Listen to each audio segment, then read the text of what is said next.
Hello guys! Welcome back to my channel. So for today's video, pag-uusapan naman natin yung about sa CFO. So kadalasan, isa to sa mga hinahanap ng mga immigration officer kapag lalabas ka ng bansa, lalo na kung ikaw ay asawa, fiancé, or partner ng isang foreign national. So first, ano nga ba yung CFO? So yung CFO ay Commission on Filipinos Overseas, or sila yung komisyon sa mga Pilipino sa ibayong dagat. Ano nga ba yung dapat nating kunin sa CFO?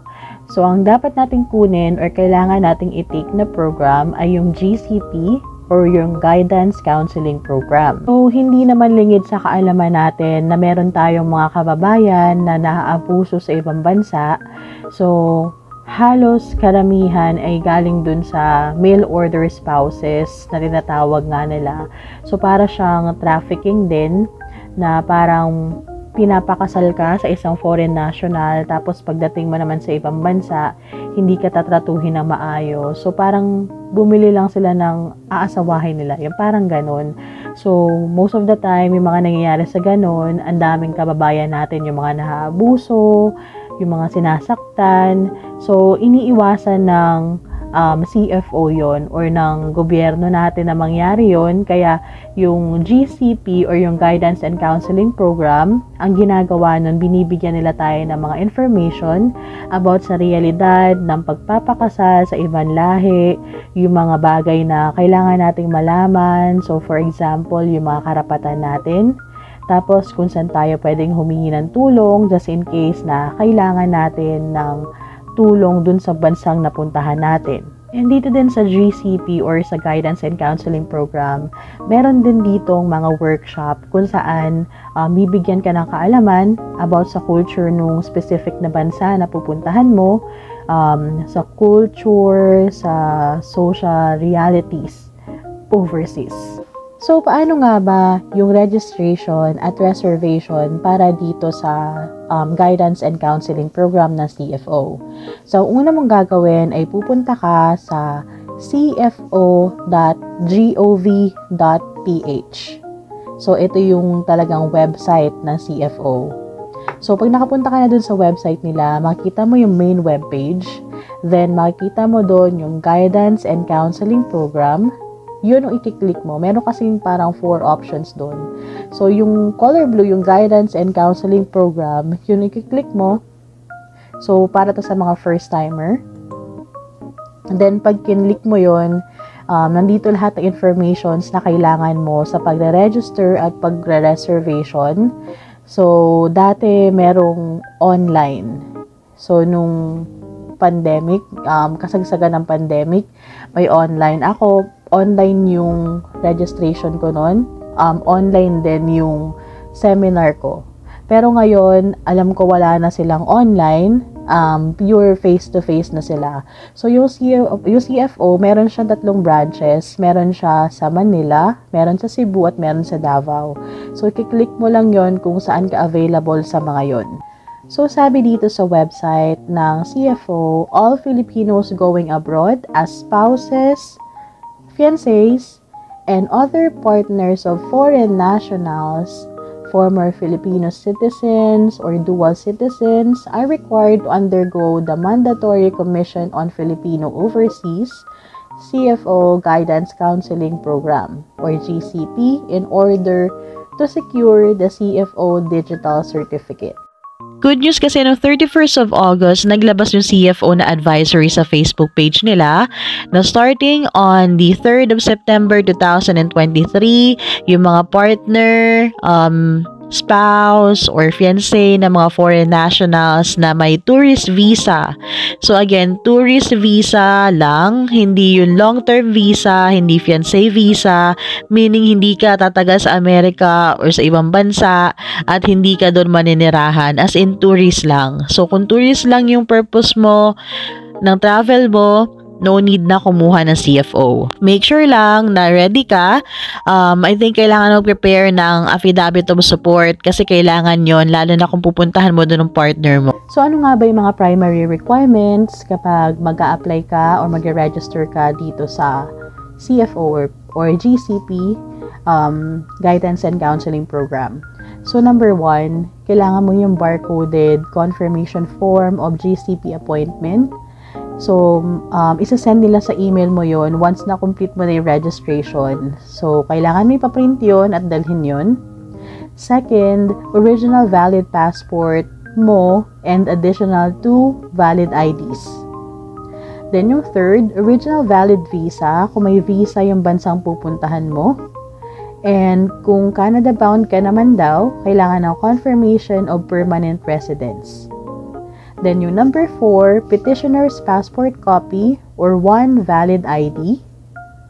Then para sa mga kasal naman ito, so kailangan ng PSA marriage certificate and security paper, that is if married kayo sa Pilipinas, kung sa Pilipinas kayo kinasal. Then kailangan din ng report of marriage in PSA security paper kung marriage naman daw or married naman daw kayo overseas or sa ibang bansa kayo kinasal. Sa case ko, kinasal kami ng asawa ko sa Korea. So, ang pinasa ko sa kanila, that time kasi wala pang PSA copy yung aming marriage certificate sa Pilipinas. So, ang pinasa ko sa kanila ay yung binigay sa akin ng Philippine Embassy dito sa Korea na report of marriage and tinanggap naman nila yon. So, dapat din ready kayo kasi pwede kayong hinga ng mga additional documents depende sa counselor or facilitators nyo. So, depende din sa case ng partner mo. So, yung mga possible na hingin sa inyo, for example, previously married, yung divorce decree or certificate of Filipino spouse or foreign spouse, then annulment papers of Filipino spouse or foreign spouse, then pwede din sila humingi ng proof of residency, alien registration card of foreign spouse, proof of relationship. So, ito yung mga pictures, yung mga convos, ganon. So, pwede din silang humingi ng death certificate of Filipino spouse or foreign spouse kung widowed, then certificate of family relations or registration of foreign spouse, proof of civil status or yung SENOMAR, then valid no criminal record certification or clearance or any equivalent document to indicate lack of criminal or derogatory record. So, documents in foreign language must be officially translated in English. So, yes, may mga narinig din ako na talagang mahigpit sila. So, depende siguro talaga. I think, para sa akin lang, depende kung paano nag-start yung relationship nyo.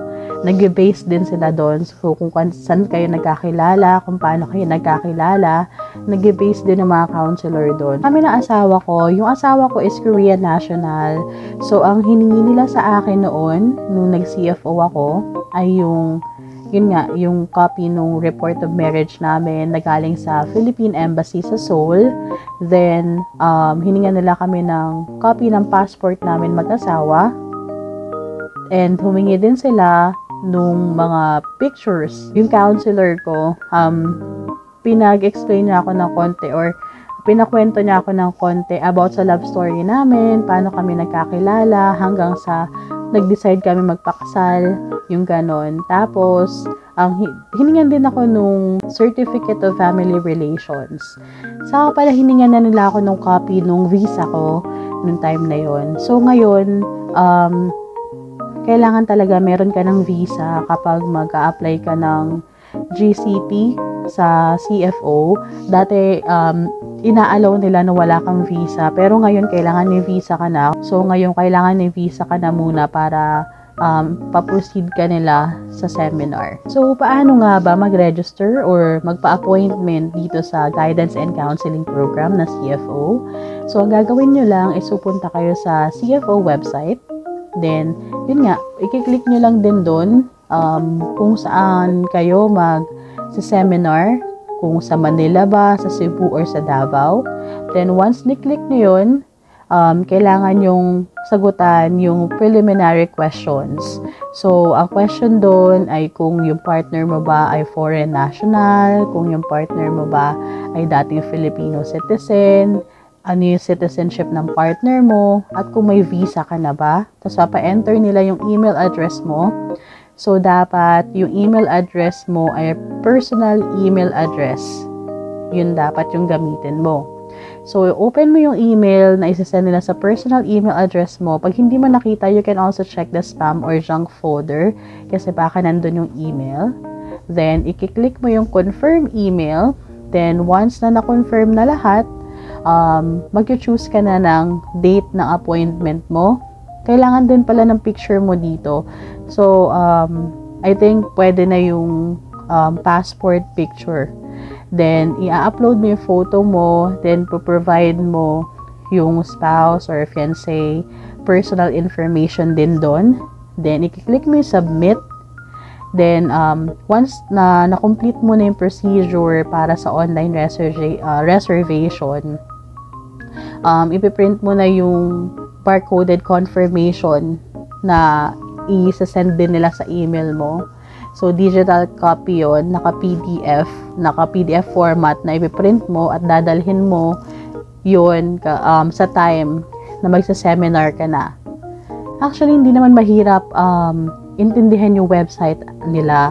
So, makita mo din dito yung schedule ng mga seminars. Monday, Tuesdays, Wednesday, and Thursdays lang available. Most likely 9 a.m. to 11 a.m. Then yung next ay 2 p.m. to 4 p.m. So, from Monday, Tuesday, Wednesday, and Thursdays lang. Tapos, meron din dito mga helpful materials on registration and GCP. Depende kung saan bansa ka pupunta. So, kung tatanungin mo kung may bayad ba yung CFO, wala po siyang bayad. So, CFO does not collect registration fees from our clients. So, yung ang binayaran ko lang dito ay yung 30 pesos na para sa stamp, documentary stamp tax. Depende kung anong gagamitin mong form of payment kasi may mga other fees pa. Pero hindi naman siya lalabas or hindi siya lalagpas ng 100 pesos. Hindi din nila ina-advise na bumili ka na ng airline ticket mo bago ka mag-CFO. So, yung sa akin, ang ginawa namin noon, nag-seminar kami. Yung first seminar is about nga dun sa mga kailangan mong malaman about dun sa mga rights mo pagdating mo sa ibang bansa, tapos kung ano yung mga pwede mong makontak just in case na nangailangan ka ng tulong, bibigay nila yun sa'yo or bibigyan ka nila ng mga idea about dun. Then, kaming mga may Korean nationals na partner, meron kaming workshop din. So, hindi lang siya dalawa siya. So, pag Korean nationals yung partner mo, meron kang workshop. Yung workshop naman yun, about naman yun sa culture or Korean culture.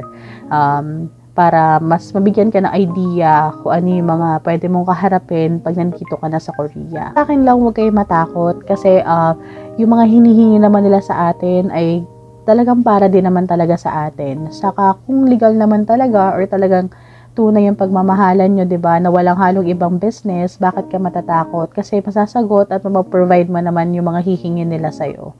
So, ayun lang. So, after mong mag-seminar, after mo mag-attend ng GCP, isa-send nila sa email mo yung digital certificate. So, ayun lang. Sana maging maayos yung pagka-process nyo ng CFO, and if may mga question kayo, pwede nyo i-visit yung website. Dahil sabi ko nga, hindi mahirap intindihin yung website nila, or you can also ask me kung may mga questions at sasagutin natin yun sa abot na aking makakaya. So, again, salamat sa pagsama sa akin today and sa pakikinig. So, thank you so much for watching and see you again in the next one. Bye!